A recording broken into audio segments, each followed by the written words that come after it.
This phone, the Pixel 8a, is a bit of a conundrum. It's not the most powerful mid-range phone, it doesn't have the best display at this price range, doesn't have the best camera hardware, doesn't have the best battery life, and isn't even super affordable. You could look across phones at similar prices from nothing, Poco, Redmi, Motorola, OnePlus and Samsung, and find areas where it's easily outperformed. And yet, it's one of my favourite mid-range phones ever launched. Maybe there's charms in its imperfections, or maybe it's just that it satisfies some instant tactile demands that make using it a joy. Whatever it is, I'm Cam Bunton, and in this video, I'm going to tell you why I think this is my current top mid-range choice, or at least try to. Now, design, build and texture, or how it feels in the hand, can't be overlooked, especially when you compare it to similarly priced phones. Most of these are pretty uninspired when it comes to those elements. A lot of them these days are pretty plain, flat, thin, hollow feeling and a little fragile at this price. The Pixel A isn't. And the thing that surprised me the most was that I actually preferred holding this phone to almost any other device on the market, and that includes some of the more expensive models. Part of that is the shaping, because it has these really generous curves around the edges on the back and around the corners. It softens the shape, and that's only enhanced by the soft material choices. That matte frosted plastic on the back actually feels really good. It's no longer shiny, slippery or oily feeling like the last one, it's genuinely great. Now, there are some areas that need improving on the design, the most obvious being that chunky bezel on the front, adding quite a thick frame and a chin around the display. But also, there's still this irksome feeling that Google needs to improve quality control around the building of these phones. Running my finger around the edges where the plastic meets the metal frame, there's a noticeable lip or seam. You can't really feel it when you're just holding it, but once you know it's there, it's impossible not to know. Still, there's a rigidity and a solid feel to the chunky metal mid-frame, and the camera bar across the back gives you that instantly recognizable Pixel aesthetic. It's strong, attractive and purposeful, and one that stands out in a market that's generally been filled by bland rectangles with no distinguishing features. Now, of course, Nothing, the Carl Pei company, is the obvious exception to that statement. Its Nothing phone is really unique looking, and take note Google, the Nothing Phone 2a display has skinny uniform bezels all the way around it. There's no chin, and that's a phone that costs much less than this one. Now, since we're in that ballpark, let's talk about the display itself, because if there is a weak point on the Pixel 8a, it's that. It seems like last year Google has used a pretty cheap quality display makeup.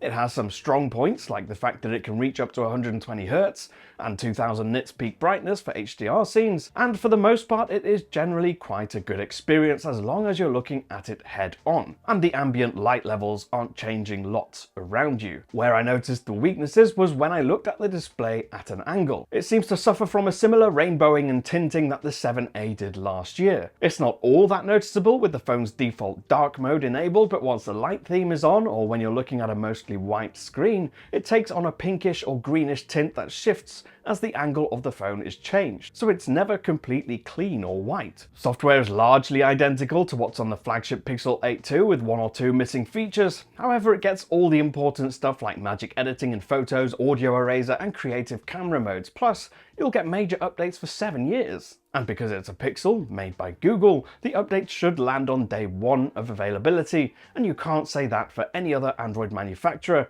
particularly in the mid-range market. Now, the in-display fingerprint sensor is another weak point. It's slow to respond and often needs a couple of tries before it registers a successful unlock. However, the haptic motor inside that taps and vibrates when I type on the keyboard is sublime. It's so good, and you rarely get as tight and precise a response from the motor in a phone this cheap, but Google has managed it. Run it through benchmarks and the Pixel 8a won't outperform the so-called proper flagships. But the Tensor G3 inside the Pixel has always been designed to offer a smooth and fluid experience to ensure the Pixel can be useful and reliable every day. And it has to be said, it's much better than the previous versions of the Tensor. It's not as prone to overheating, at least not in my testing. And in my time using it on the Pixel 8 Pro, the Pixel 8 and now the 8a, it's generally just been solid. You can run pretty much any game you want, although there'll be a feeling that something with a Snapdragon 8 Gen 3 inside will do better with most demanding titles. It's not the most responsive or instant feeling phone either, but at the same time it doesn't feel laggy or stuttery. It does the job well, and copes with pretty much any task. Similarly, the battery can get me through a full day fairly comfortably and even halfway through a second day, but typically if I take it off charge in the morning, I'll need to charge it again around 1 PM the next day. So for people who work outside their homes, you'll probably want to charge it every night. And with my particular usage, I have about 2 or 3 hours of screen time mixed between gaming, social media, camera and video watching. So not all that demanding. Heavier users would still probably get through a full day. Now, Google is pretty well known these days for not focusing too much on the actual camera hardware of its phones, and more effort is put into its cloud-based AI-powered image processing. It's not as good as the more expensive Pixel 8, and if you want to see comparison shots between this and the more expensive model, you can click up there, and you can watch that comparison. But it's an accomplished system in bright or low light conditions, especially when it's compared to similarly priced phones. A lot of what I like about the Pixel camera experience is how easy and simple it is to just point, shoot and get a good shot. Tap on something to focus it and it'll track that object and keep it in focus even if you move the camera or switch focal lengths. It's a really handy feature. Results are that typical Pixel look. That's quite a lot of contrast, and the dark shadowed parts of photos are generally quite dim and crushed. Those shadows aren't elevated in the same way as you might see from a Samsung phone, for example. But with that said, and particularly with the primary camera, the Pixel 8a does a great job of toning down highlights to keep the detail and texture of objects even when there's a bright light reflecting off them. And colours, despite being a little oversaturated at times, don't tend to skew too much into the realm of hyper-real like so many other mid-range phones do. The ultra-wide camera is a bit of a weak spot though. It's often darker than the primary and doesn't seem capable of focusing very well, particularly when there's objects closer to it.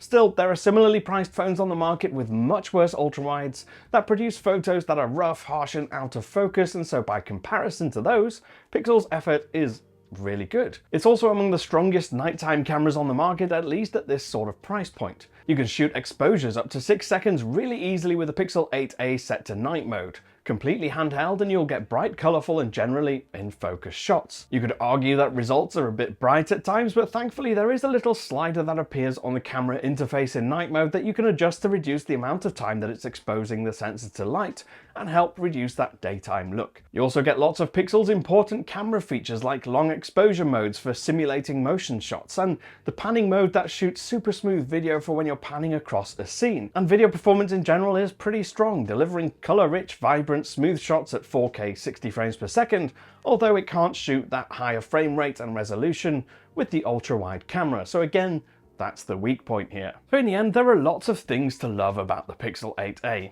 Like I said, it's not the absolute top spec phone on the market, or even at this price. But its combination of great design and build, the long-term software support, the useful software features, and a strong, easy-to-use, reliable camera make it a great option for anyone not wanting to spend more than $500. If you can stretch to more, I'd still advise ponying up the extra $200 for the Pixel 8, and you can find out why in that comparison I mentioned earlier. But if you don't want to do that, you're getting a wonderful experience and a phone which should hopefully last you a very long time. I've been Cam, I'm at Cam Bunton on Threads. Let me know what you think of this phone there or in the comments down below. If you did like this video, give us a thumbs up and a subscribe. I'll see you again in the next one. Bye for now.